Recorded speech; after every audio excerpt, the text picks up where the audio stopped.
الرحمن الرحیم۔ بات چل رہی تھی شادی کے بعد ہونے والی بدعات یا شادی کے متعلق ہونے والی بدعات اور رسوم کے متعلق۔ بہت ساری لڑکیاں سمجھتی ہیں اگر جہیز زیادہ نہ لے گئیں تو شوہر خوش ہوگا، جہیز زیادہ نہیں لے کر گئیں تو شوہر ناراض ہوگا، اور زیادہ لے کر جائیں تو شوہر خوش ہوگا اور محبت بڑھے گی۔ حالانکہ یہ نسخہ محبت نہیں ہے۔ نسخہ محبت کیا ہے؟ جس محبت کی بنیاد مال اور دولت پر ہو وہ عارضی اور چند دن کی ہوتی ہے۔ اگر واقعتاً شوہر کو اپنا بنانا ہے، زندگی بھر اس کی محبت حاصل کرنی ہے اور مرتے دم تک گھر کو جنت کا نمونہ بنانا ہے تو شریعت کی مکمل پابندی کی جائے۔ شوہر جو کچھ دے اس پر شکر ادا کرنا چاہیے، اپنی طرف سے فرمائش نہ کی جائے۔ شوہر امیر ہے یا مفلس ہے، دل میں استغنا پیدا کیا جائے، شوہر کی اطاعت کو لازم سمجھا جائے، شوہر کے آرام اور سکون کا خیال رکھا جائے، اس کی اجازت کے بغیر کوئی کام نہ کیا جائے، تو اللہ تعالیٰ میاں بیوی کے دل میں ایک دوسرے کی محبت اور قدر فرما دیتے ہیں۔ آپ کے مسائل کا حل جلد 1 صفحہ 172 پر مزید تفصیل ملاحظہ فرمائی جا سکتی ہے۔ اب سوچئے رسول اللہ صلی اللہ علیہ وسلم اور صحابہ کرام رضوان اللہ علیہ مجمعین، جن کے ہم نام لیوا ہیں، جن کے ساتھ عشق و محبت کے بلند بانگ دعوے کرتے رہتے ہیں اور ہمیں انہی کی اقتداء کا حکم ملا ہے، آخر وہ بھی ان مراحل سے گزرے تھے، انہوں نے بھی نکاح کیے تھے، رشتے ازدواج میں منسلک ہوئے تھے، ان کی بیٹیوں اور بہنوں نے بھی شادی کی ہوگی، ان حضرات کے بھی داماد ہوں گے، ان کا داماد سے بھی واسطہ پڑتا تھا، کیا وہ بھی اس رسم کا اہتمام کرتے تھے؟ کیا وہ جہیز کو نکاح کا حصہ سمجھتے تھے؟ مثال کے طور پر امی عائشہ کا نکاح دیکھ لیجئے کہ کتنی سادگی سے سر انجام پایا ہے۔ سرکار دو عالم کی شادی اور خلیفۃ المسلمین حضرت ابوبکر صدیق رضی اللہ تعالیٰ عنہ کی بیٹی کی رخصتی کس سادگی سے ہوئی۔ حضرت ابوبکر رضی اللہ تعالیٰ عنہ نے اپنے لخت جگر کو جہیز کے نام پر تو کوئی بھی چیز نہیں دی، اس کے برعکس مہر ادا کرنے کی تاکید پر بہت سی احادیث اور شریعت نے اسے فرض قرار دیا ہے۔ آج کل مسلمان یہ فرض ادا کرنے کا اہتمام تو نہیں کرتے اور عموماً بیویوں سے زبردستی معاف کروایا جاتا ہے، یا بیوی کو مروت میں لا کر معاف کر دینے کا حکم کیا جاتا ہے، یا بیوی خود ہی مروت میں آ کر معاف کر دیتی ہے، جبکہ وہ معاف کرنے پر دل سے راضی نہیں ہوتی اور ایسی معافی کا شرعاً کوئی اعتبار نہیں۔ یہ حق ادا کرنا شوہر کے ذمہ بدستور لازم اور باقی رہتا ہے، پھر طلاق کی نوبت آ جائے تو پھر حق مہر کے جھگڑے شروع ہو جاتے ہیں۔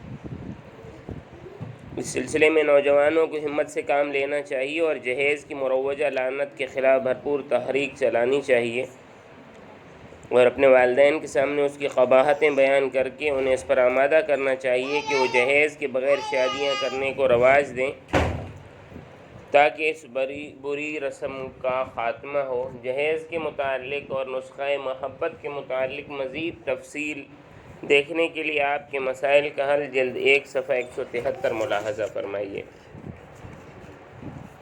ایک اور رسم ہے ہمارے نزدیک کہ شادی کے بعد لوگ پیسے دیتے ہیں، جس کو نیوتا کہا جاتا ہے۔ بعض جگہ یہ دستور ہے کہ شادی کے موقع پر کھانا کھانے کے بعد لوگ پیسے دیتے ہیں، دینے والوں کے نام باقاعدہ کاپیوں میں اور رجسٹر میں درج کیے جاتے ہیں۔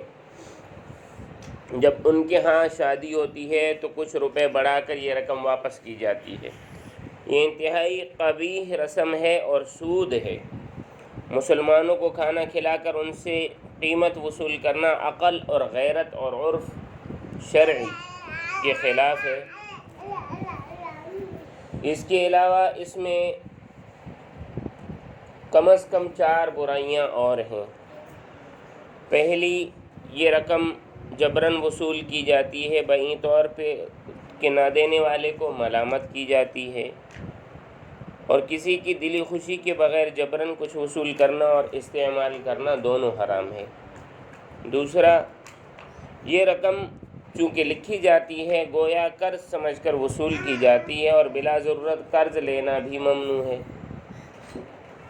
نمبر 3، اس قرض کو دوسرے موقع پر اضافے کے ساتھ واپس کرنا ضروری سمجھا جاتا ہے، اور یہ اضافہ جو قرض پر لیا جائے پیسوں کی صورت میں یا کسی بھی صورت میں تو یہ سود ہے۔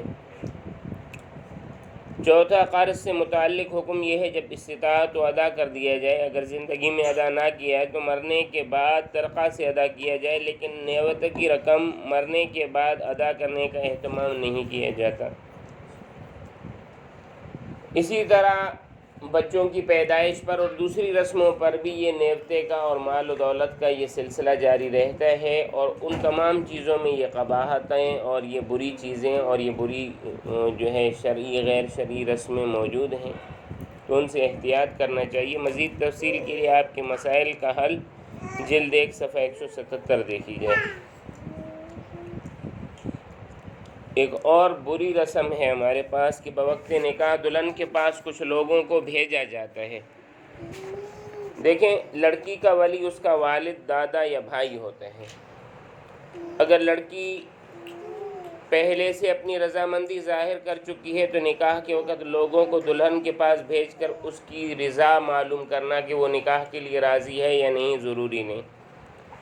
بالخصوص جب وہ غیر محرم ہیں تو یہ انتہائی بے حیائی اور قبیح فعل ہے۔ اگر حکومت کے کسی قانون کی وجہ سے وکالت نکاح کے گواہ بنانا ضروری ہے تو یہ کام نکاح سے پہلے کیا جائے، اور محرم افراد جن سے نکاح نہیں ہوتا، بھائی، عورت کے بہنوں کے بیٹے ہو گئے، بھائیوں کے بیٹے ہو گئے، اسی طرح عورت کا والد ہے، چچا ہے، ماموں ہے، تو ان لوگوں کو نکاح کے لیے وہاں بھیجا جائے۔ اور نکاح کے وقت اس کا اہتمام یہ تو صرف ایک لغو رسم ہے، اس کا کوئی شرعی حکم یا شرعی حیثیت نہیں ہے۔ مزید تفصیل کے لیے آپ کے مسائل کا حل جلد 1 صفحہ 179 ملاحظہ فرمائیں۔ نکاح کے بعد رخصتی میں تاخیر کی جاتی ہے بلا وجہ بعض علاقوں میں، یا ویسے ہی نکاح کر دیا جاتا ہے اور پھر رخصتی میں بلا وجہ کہ اس کی کوئی شرعی وجہ نہیں ہوتی، بچہ بچی بالغ ہوتے ہیں اور تاخیر کی جاتی ہے، تو یہ بھی انتہائی قبیح رسم ہے۔ اس لیے نکاح کے بعد رخصتی میں جلدی کرنی چاہیے۔ آپ کے مسائل کا حل جلد 1 صفحہ 180۔ ایک اور بری رسم ہے جس پر انشاءاللہ ہم یہ نکاح میں بری رسموں کا ہم اس کو آخری طور پر اس مضمون کو ذکر کریں گے کہ جوان لڑکی کو گھر بٹھائے رکھنا۔ حدیث میں آتا ہے 3 چیزوں میں تاخیر نہ کرو: نماز کا جب وقت آ جائے، جنازہ جب تیار ہو جائے، لڑکا یا لڑکی جب اس کا رشتہ مل جائے۔ دور حاضر میں لڑکے ہوں یا لڑکیاں، ان کی شادی کرانے میں والدین محض مال کی ہوس اور غیر شرعی دنیاوی مصلحتوں کی بنا پر بہت زیادہ تاخیر کرتے ہیں، حتیٰ کہ بعض کی عمریں 40 سال ہو جاتی ہیں، اور اس ظلم کے نتیجے میں بعض غیر فطری طریقوں سے اپنی خواہش کو تسکین دیتے ہیں، بعض نشہ کے عادی ہو جاتے ہیں، بعض سلیم الطبع یا دیندار ذہن رکھنے والے اگر برائی سے بچ بھی جائیں تو کڑتے رہتے ہیں، جن سے ان کی صحت مسلسل نقصان کی طرف جاتی رہتی ہے اور مزاج میں چڑچڑا پن پیدا ہو جاتا ہے اور وہ نفسیاتی مریض بن جاتے ہیں۔ غرض حب دنیا کی مہلک مرض میں مبتلا والدین کے اس طرز عمل سے لڑکے اور لڑکیاں مختلف بیماریوں، جنسی بے راہ رویوں کا شکار ہو کر اپنی دنیا اور آخرت دونوں تباہ کر لیتے ہیں، اور والدین کے لیے بھی مسلسل پریشانی کا ذریعہ بنتے رہتے ہیں۔ مگر دنیا پرست والدین اپنے خود ساختہ معیار کا رشتہ نہ ملنے کا فضول عذر پیش کرتے رہتے ہیں۔ اگر شادی میں بلا وجہ کی تاخیر کی وجہ سے اولاد کسی گناہ میں مبتلا ہوگی تو حدیث کے مطابق اس گناہ میں والد شریک ہے۔ اگر والدین مال و دولت اور دنیاوی جاہ و جلال سے بے نیاز ہو کر محض دینداری کو پیش نظر رکھیں تو ایسے رشتے بہت آسانی سے میسر آ جاتے ہیں، جو دنیا میں بھی چین و سکون کا ذریعہ ہوں گے اور ان کی اولاد بھی دین کی حفاظت کا ذریعہ بنے گی۔ مزید تفصیلات کے لیے آپ کے مسائل کا حل جلد 1 صفحہ 180 ملاحظہ فرمائی جائے۔ اللہ سے دعا ہے کہ اللہ تعالی ہمیں ان برائیوں سے بچنے کی توفیق عطا فرمائے اور نیکیوں پر چلنے کی توفیق عطا فرمائے۔